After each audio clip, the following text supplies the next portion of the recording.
தொண்டர்களை பத்தி நான் தவறா பேச மாட்டேங்க. அவங்களும் நல்லவங்க தான், அரசியல் நன்றாக இருக்க வேண்டும் என்று நினைப்பவங்க தான்.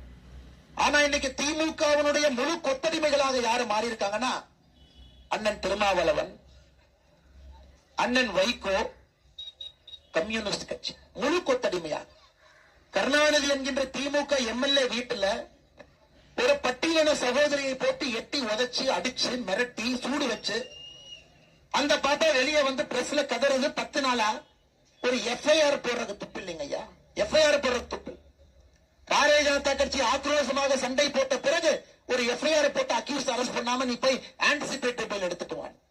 வேங்கை வயல்ல மக்கள் குடிக்கக்கூடிய தண்ணீர்ல மனித மலம் கலக்கப்பட்டு 14 மாதங்கள் ஆகுது, இன்னும் அக்யூஸ் பிடிக்கல. ஆனா இவங்க சேலம் மாநாட்டில் உட்கார்ந்து சமூக நீதி சமநீதி என்று பேசுகின்றார். இதை கண்டிச்சு கம்யூனிஸ்ட் கட்சி ஒரு அறிக்கை வேண்டுமா? இதை கண்டிச்சு அண்ணன் திருமாவளவன்